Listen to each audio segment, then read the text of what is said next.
성도님들 좌우에 계시는 분들 한번 인사를 서로 나눌 때 이렇게 한번 인사를 나눠보시기 바랍니다. 성도님을 뵈니까 예수님 뵌 것 같습니다. 우리 서로 함께 인사를 나누시기를 바랍니다.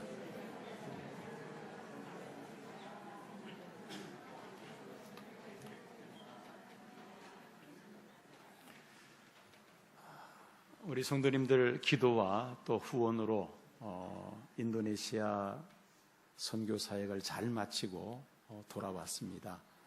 자세한 내용은 이번 주 금요 기도회 시간에 자세한 보고를 영상과 함께 하도록 그렇게 하겠습니다. 성숙하는 신앙인이 되기 위해서 가장 기본적인 것은 예수님을 내 삶의 주인으로 모셔드리는 것입니다. 예수님을 구주로 영접한 사람들을 우리는 그리스도인이라고 부릅니다.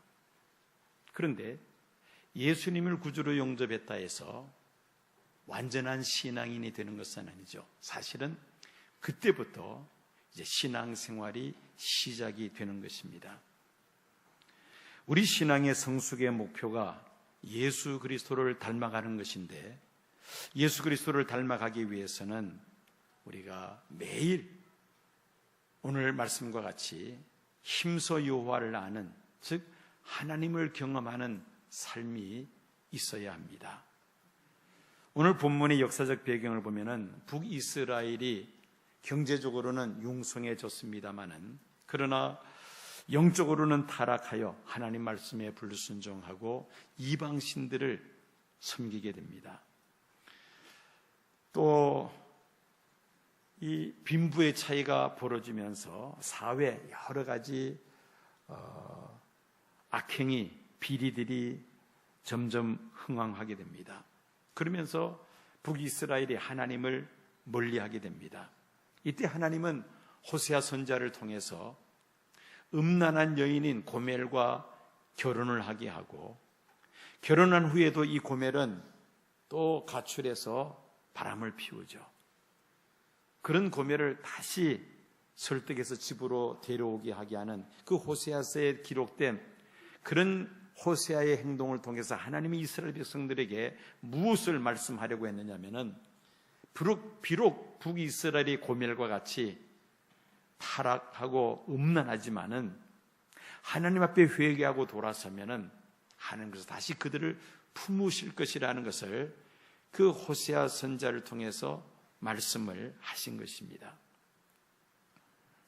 그러나 북이스라엘은 하나님의 부르심을 외면하고 계속해서 악을 행하다가 마침내 주전 721년에 아수르에서 멸망을 당하고야 말았습니다. 하나님은 타락한 이스라엘 백성들을 향해서 호세아 선지자를 통하여 뭐라고 말씀하십니까? 오늘 본문인 호세아서 6장 3절을 보면은 여호와를 알자, 힘써 여호와를 알자고 말씀하십니다. 이 여호와를 안다는 것은 단순히 지식적으로 하나님에 대해서 아는 것을 말하지 않습니다. 우리 한글에서 안다라는 단어는 내가 지식적으로 아는 것을 안다라고 얼마든지 표현할 수 있습니다만은, 히브리어의 이 안다는 단어, 야다라는 이 말은 지식으로만 아는 것을 우리가 안다라고 표현할 수가 없습니다. 히브리적 사고에 의한다면은 하나님을 경험하기 전에는, 살아계신 하나님을 경험하기 전에는 하나님을 안다라고 말할 수 없습니다. 자동차 운전을 배울 때 통상 운전면허학원에 등록해서 운전을 배웁니다. 교통법규에 대해서 교육을 받고, 또 자동차 정비에 대한 간단한 그런 지식도 교육을 받습니다.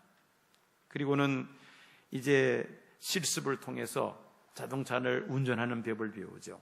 전진하고 후진하고 또 좌우로 회전하고, 그런 여러 가지 이제 차량 운전 기술들을 실제로 이제 배웁니다. 그렇게 해서 운전면허증을 땁니다. 그 운전면허증을 가지고 차를 가지고 도로에 나가면 어떻습니까? 운전면허증을 받으면은 내 마음대로 차를 운전할 것 같은데 직접 차를 몰고 도로에 서면은 그렇지를 못하죠. 전방을 주시하랴, 좌우에 있는 사이드 미러를 보랴, 또 머리 위에 있는 백미러를 보랴 정신이 하나도 없습니다. 온몸이 긴장이 되고 정말 내가 몸 안에 있는지 몸 밖에 있는지 전혀 느끼지를 못할 정도로 초긴장이 되어서 집에 돌아오면은 아마 과거에 그런 경험이 있는 분들 많을 겁니다. 진통제 한두 알은 먹어야 되죠. 머리가 아파가지고 이제 그런 경험을 겪으면서 자동차 운전을 하게 됩니다. 우리 신앙생활도 마찬가지라는 것이죠. 우리 신앙생활은 예수를 구주로 영접함으로 시작이 됩니다만은 그게 완성이 아니라는 겁니다. 이제 시작일 따름인 것이죠. 중국 송나라 시대에 마지절이라는 제상이 있었습니다. 이 사람은 그림을 매우 좋아했습니다. 그래서 좋은 그림들을 수집하는 취미를 가지고 있었으며 시간이 날 때마다 그 수집한 그림들을 감상을 합니다. 그 그림들 가운데서 이 마지절이라는 제상이 가장 아끼는 그림이 있었는데 투라는 제목의 그림이었습니다. 소가 싸우는 그림이었습니다. 어느 날 집안에서 그 그림을 내놓고 이제 열심히 감상을 하고 있는데 그날 소장료를 내기 위해서 한 농부가 그 집에 찾아와서 지나가다가 제상의 방 안에서 그림 구경하는 감상하는 것을 보고 픽 웃으면서 지나갑니다. 제상이 기분이 대단히 불쾌했습니다. 지나가는 농부를 부릅니다.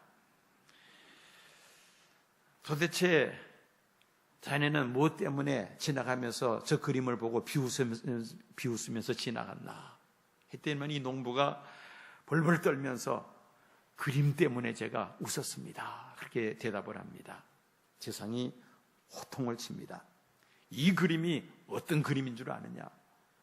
당나라 대가인 대주의 그림이다. 내가 뭘 안다고 이 그림을 보고 비웃는다는 말인가? 이 농부는 어쩔 줄을 모르면서 그 제상에게 살려달라고 애걸을 합니다.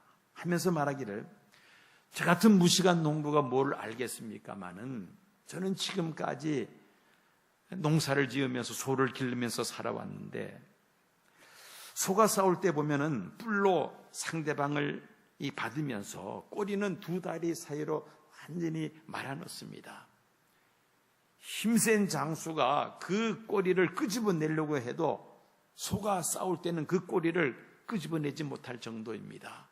그런데 제가 지나가면서 그림을 보니까 이 투를 하는 소가 꼬리를 하늘로 치켜들고 세우고 있는데 제가 하도 어이가 없어서 웃었습니다. 죄송합니다. 그렇게 용서를 구합니다. 제상은 그 말을 듣고는 탄식하면서 이렇게 말을 합니다. 대주는 이름난 화가이지만은 소에 대해서는 너보다 무시겠구나. 이런 엉터리 그림을 내가 애지중지했던 것이 참으로 어리석구나 하면서 그 자리에서 그림을 찢어버렸다는 유명한 일화가 있습니다. 내가 알고 있는 하나님에 대한 지식이 얼마나 정확하고 올바릅니까? 예수를 구주로 영접했으면 그 다음에 하나님을 우리가 바로 알아야 될 텐데 내가 얼마나 하나님을 바로 알고 있느냐는 것입니다. 내가 알고 있는 하나님에 대한 지식이 과연 내 삶 속에 어떤 의미를 주고 있습니까? 성경 구절은 많이 암송을 하고 있는데 과연 내 삶과 무슨 관계가 있느냐는 것이죠. 내가 알고 있는 하나님에 대한 지식을 가지고 내가 얼마나 하나님을 경험하면서 살아가고 있는가? 한 우리 자신을 깊이 성찰해 보아야만 합니다. 왜 우리는 하나님을 경험하는 삶을 살아야 합니까? 우리 기독교는 사변이나 철학이 아닙니다. 철학가들이나 신학가들이 탁상 공론에 머물러 있는 그런 하나님이 아니십니다. 여호와를 힘써하는 것, 즉 살아계신 하나님에 대한 경험이 바로 우리 기독교 신앙입니다. 그래서 기독교를 체험적 신앙이라 말을 합니다. 기독교의 하나님은 죽은 자의 하나님이 아니라 산 자의 하나님이시죠. 유명한 수학자 파스칼은 그런 말을 했습니다. 아브라함의 하나님, 이삭의 하나님, 야곱의 하나님, 예수 그리스도의 하나님, 나의 하나님이 되십니다 라고 그는 고백을 했습니다. 하나님은 살아계신 하나님이시기에 우리는 하나님을 경험하는 삶을 살아야 합니다. 하나님에 대한 지식은 경험을 통해서 완성이 됩니다. 경험을 통하여 하나님에 대한 지식을 확신하게 되는 것이죠. 한번 제가 예를 들어보겠습니다. 이 예를 들 때에 가장 빨리 이해가 되는 것이 이 돈과 관련해서 예를 들 때 가장 빠른 것 같습니다. 예를 들어서 한번 11조 생활을 예를 들어보겠습니다. 11조는 구약시대 하나님께서 이스라엘 백성들에게 명하신 것이죠. 신약시대 들어와서 기독교는 이 전통을 계속 살려서 성도들의 신앙생활의 기본을 11조 생활에 두고 있습니다. 내가 소유하고 있는 모든 재산과 또 내가 벌어들인 수입이 궁극적으로는 하나님께로부터 온 것이라는 그 믿음, 그 신앙 고백으로 하나님 앞에 드리는 물질이 바로 11조입니다. 즉 11조는 모든 것의 주권이 하나님께 있다는 우리의 신앙 고백에서 나오는 것이죠. 하나님은 말라기 선지자를 통해서 말씀하시기를 11조를 하면은 하나님께서 복을 주시나 주시지 않나 뭐 해보라고 했습니까? 시험하여 보라고까지 그렇게 말씀하고 있습니다. 하나님을 시험하라는 말씀이 신구약 성경을 통틀어서 단 한 번 나옵니다. 11조를 통해서 하나님께서 복을 주시나 주시지 않나 시험하여 보라. 유일하게 말라기 한 군데 기록이 되어 있습니다. 실상 11조 헌금을 하나님 앞에 드리는 일 쉬운 일이 아니죠. 요즘같이 경제적으로 어려울 때에 정말 돈이 쪼들릴 때는 물론이거니와 경제적으로 여유가 있다 할지라도 또 앞으로 돈 쓸 일을 생각을 하다 보면은 11조 생활을 다음으로 미루기가 쉽습니다. 또 아예 포기하는 사람들도 있죠. 심지어 이 11조는 구약시대 유대인들의 관습이었기 때문에 신약시대 살고 우리와는 전혀 무관한 일이다 그렇게 아예 무시하는 사람들도 없잖아 있습니다. 그런데 이런저런 유혹과 시험을 다 뿌리치고 정말 모든 것의 주권이 하나님께 있음을 우리가 시인을 하고 하나님 앞에 11조 생활을 실천에 옮기면 하나님께서 살아계심을 우리가 체험을 하게 됩니다. 정말 하나님의 말씀이 참 진리라는 것을 경험하게 되죠. 이것이 바로 살아있는 경험입니다. 이런 체험이 있기 때문에 한번 11조 생활을 시작한 사람들은 계속해서 그 생활을 지속적으로 진행하게 됩니다. 몽골에서 사역하시는 선교사님이 소개한 이야기입니다. 몽골 교회 주일 예배 시간이었습니다. 이제 목사님이 설교를 마치고 헌금하는 시간인데 그 성도 중에 한 사람이 손을 번쩍 들고 목사님 아무거나 11조 하면 됩니까? 라고 질문을 하는 겁니다. 그래서 목사님이 응급결에 하여튼 무조건 10분의 1을 드리면 됩니다. 그렇게 대답을 했습니다. 그렇기 때문에 이 성도님이 예배당 바깥으로 나가더니만은 큰 자루 하나를 등에 짊어지고 예배당에 들어와서 앞에 이렇게 헌금 바구니 놓았는데 그 옆에다가 갖다가 세워놓는 것이었습니다. 목사님이 너무 궁금해서 도대체 이 큰 자루 안에 무엇이 들어있나 열어봤더니만은 그 자루 안에 소똥이 한 자루 들어가 있는 것이었습니다. 몽골에서는 이 소똥을 아주 소중하게 그렇게 여깁니다. 겨울이 되면은 이 벽에다가 몽골은 겨울철 아주 춥습니다. 그 소똥을 벽에 바르면은 훨씬 방 안이 따뜻하다는 겁니다. 또 난방을 할 때에 기름을 데워서 난방하면은 그 겨울철 나는데 우리 돈으로 한 26만 원 정도 소요가 되는데 그 나라 이 초임 학교 교사 월급이 4만 5천 원인데 받은 월급 연료비로 쓰면 남는 게 없을 정도로 연료비가 많이 들어간다는 것입니다. 그런데 이 소똥을 말리면은 연료로 아주 얼마든지 사용할 수 있다는 것입니다. 연료비, 유리비를 안 들이고도 겨울 날 수 있다는 겁니다. 그러니까 이 몽골 사람들은 소똥을 매우 소중하게 여긴다는 것입니다. 그 소똥 한 자루 담은 것을 예배당 앞에 갖다 놨으니까 그 냄새가 예배당에 진동을 합니다.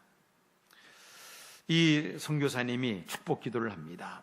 소득의 11조를 드린 성도님 가정에 만배로 축복해 주십시오. 예수님 이름으로 기도합니다. 아멘. 그리고 기도가 끝났습니다. 그런데 그 가정에 소똥을 하나님 앞에 11조를 드린 가정에 놀라운 일이 벌어졌어요.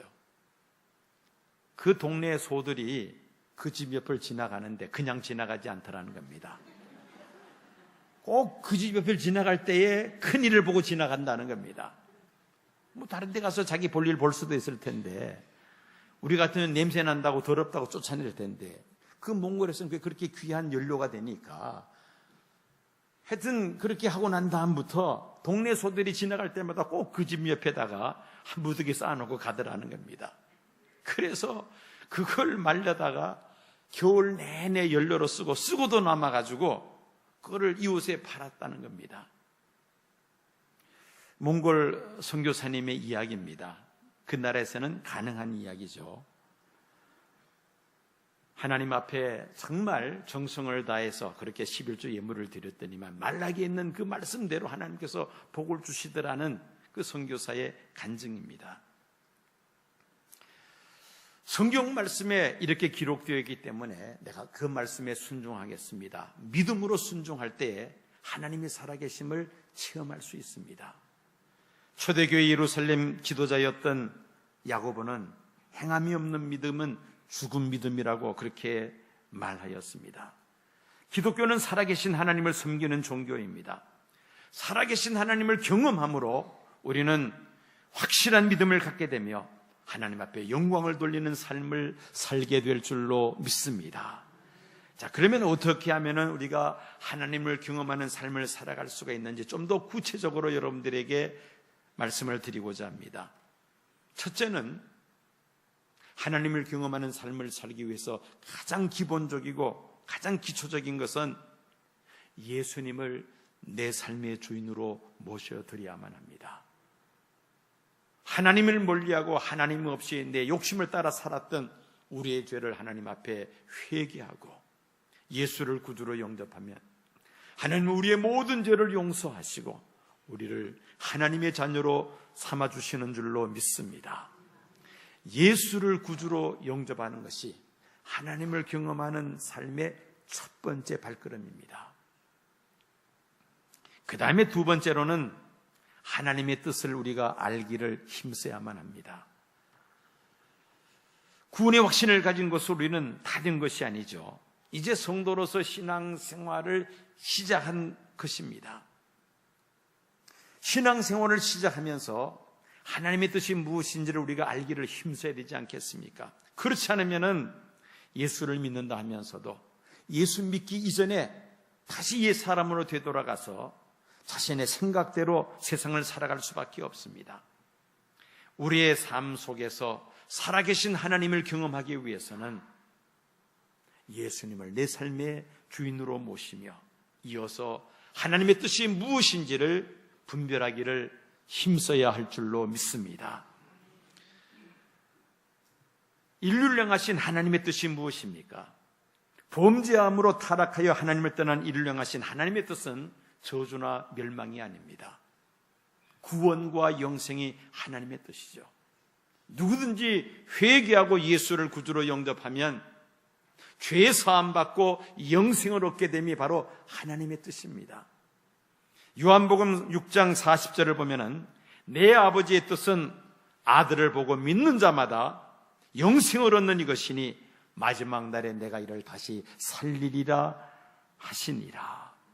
예수님을 보고 믿는 자마다 영생을 얻게 하시는 것이 바로 하나님의 뜻이라는 것입니다. 이것이 포괄적인 의미에서의 하나님의 뜻입니다.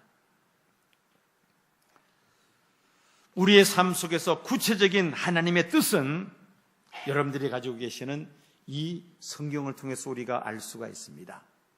신구약 66권 이 성경 속에 우리를 향하신 하나님의 뜻이 자세하게 계시가 되어 있습니다. 하나님의 말씀인 성경을 많이 읽고 또 설교를 많이 듣고 성경을 배우기를 힘쓸 때에 하나님의 뜻이 무엇인지를 우리가 바로 알게 될 줄로 믿습니다. 돌을 많이 닦은 어느 유명한 도인이 이제 강을 건너게 되었습니다. 그날따라 비바람이 얼마나 세차게 불던지 그 강변에 사공이 하나도 보이질 않았습니다. 마을에 들어가서 수소문해서 사공 한 사람을 이제 찾았습니다. 오늘 내가 이 강을 꼭 건너가야만 하는데 나를 위해서 이 강을 건너가 주게나 부탁을 합니다. 내가 평소보다 값을 내가 배로 줄 테니까 오늘 꼭 좀 나를 건너가게 해달라고 부탁했습니다. 워낙 사정사정하는 바람에 사공이 마지못해 이제 그 도인을 배에 태우고 강을 건너게 되었습니다. 강 한가운데 들어섰을 때에 세찬 비바람이 불면서 또 이 파도가 치면서 그만 배가 뒤집어집니다.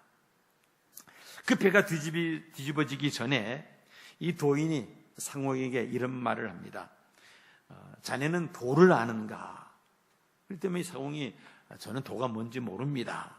대답을 합니다. 그랬더니만은 이 도인이 말하기를 당신이 도를 모르고 살아가니까 인생의 절반을 놓치고 사는 것이나 다름이 없네 라고 말을 하면서 사공을 불쌍한 듯이 쳐다보았습니다. 이 도인이 사공에게 또 묻습니다. 당신은 글을 아는가? 이 사공이 무뚝뚝하게 모릅니다. 대답을 합니다. 그때만은 이 도인이 사공에게 말을 합니다. 당신은 인생의 의미를 모르고 살아가고 있군 하면서 탄식을 합니다. 그런데 그때 이제 갑자기 비바람이 세차게 불면서 배가 뒤집어져 버리고 말았습니다. 물에 빠진 이 도인이 사공에 살려달라고 애원을 합니다. 그러자 사공이 도인에게 묻습니다. 도인께서는 헤엄을 못 하시나요? 내가 헤엄을 못 치니까 자네에게 살려달라고 지금 애걸하는 것이 아닌가? 했더니만 이 사공이 도인에게 이렇게 대답을 합니다. 헤엄칠 줄을 모르시면은 도인께서는 인생 전부를 놓칠 것입니다. 그렇게 대답을 했다는 것입니다. 여러분, 우리가 가져야 될 지식들이 참 많습니다. 그 많은 지식들 가운데서도 가장 중요한 지식이 무엇이겠습니까? 하나님을 아는 지식입니다. 하나님이 어떤 분이고 우리에게 원하는 뜻이 무엇인가? 하나님의 뜻을 바로 아는 것, 이 하나님을 바로 아는 지식이야말로 우리에게 가장 중요하고 또 가장 필요한 지식이라는 것입니다. 우리 인생 전부가 달려있는 지식이기 때문입니다. 알아도 되고 몰라도 되는 그런 문제가 아닙니다. 우리를 향하신 하나님의 뜻을 아는 것, 이것이 우리에게는 가장 중요하며 우리 인생의 전부가 달려있는 지식이라 말을 해도 과언이 아닐 것입니다. 하나님을 경험하는 삶을 살기 위해서는 이제 세 번째로 하나님의 뜻 앞에 순종하는 삶을 살아야 합니다. 하나님의 뜻을 깨달았음에도 불구하고 그 뜻에 순종하지 않는다면 야고보서에 기록된 말씀처럼 그 믿음은 죽은 믿음이나 다름이 없습니다. 영적 각성과 부흥운동의 선도주자이면서 홈라이프라는 기독교 잡지에 미국에서 가장 영향력이 있는 그 크리스찬 시인으로 선정된 하나님을 경험하는 삶이라는 책을 쓴 헨리 블랙카비라는 분이 있습니다. 이 헨리 블랙카비는 이런 말을 합니다. 하나님을 경험하기 위해서는 하나님께 순종해야만 한다. 한번 따라해 보시겠습니까? 하나님을 경험하기 위해서는 하나님께 순종해야 한다. 이스라엘 백성들이 40년 광야 생활을 마치고 요단강을 건너서 가나안 땅에 들어갑니다. 그런데 그때 하나님께서 여호수아에게 뭐라고 말씀하십니까? 제사장들이 언약궤를 메고 요단강에 발로 밟고 서면은 요단강이 갈라질 것이라고 말씀하십니다. 그리고 그 강을 육지같이 이스라엘 백성들이 건너가게 될 것이라고 말씀하십니다. 드디어 여호수아가 제사장들에게 명령을 합니다. 제사장들은 하나님의 언약궤를 메고 요단강을 첨벙첨벙 발로 밟고 들어갑니다. 발로 밟고 들어가니까 그때서야 비로소 요단강이 갈라집니다. 발로 밟기 전에, 강물로 들어가기 전에 제사장들이 그 물가에 서 있을 때에 물을 쫙 갈라주셨으면 얼마나 좋았을까요? 그런데 제사장들이 하나님의 언약궤를 메고 요단 강물에 들어가니까 그제서야 강물이 열리게 됩니다. 무엇을 의미합니까? 하나님의 말씀에 대한 우리의 순종의 행함이 필요하다는 것입니다. 오직 하나님만 신뢰하고 발걸음을 옮기면 하나님은 말씀대로 반드시 행하실 줄로 믿습니다. 헨리 블랙가비는 하나님을 경험하는 삶이라는 책 속에서 이렇게 결론을 맺습니다. 그리스도인의 삶에서 순종은 하나님을 경험하는 열쇠라고 말을 합니다. 그리스도인의 삶에서의 순종은 하나님을 경험하는 열쇠다. 하나님을 경험하기 위해서는 하나님 말씀에 순종해야 한다는 것입니다. 우리나라 대표적인 벤처 기업가였던 미래산업의 정문술 회장이라고 있었습니다. 이분은 카이스트에 무려 300억 원을 기증했던 사람입니다. 300억 원, 어마어마한 돈 아닙니까?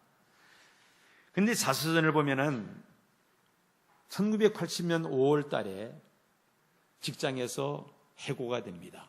18년 동안 근무했던 직장에서 해고됩니다. 3년 동안 무직자로 살다가 이제 마침내 사업을 하나 한다고 했는데 그만 친구의 배신으로 부도를 당합니다. 그래서 18억이라는 어마어마한 빚을 안고 부도를 맞습니다. 도저히 일어설 힘조차 없습니다.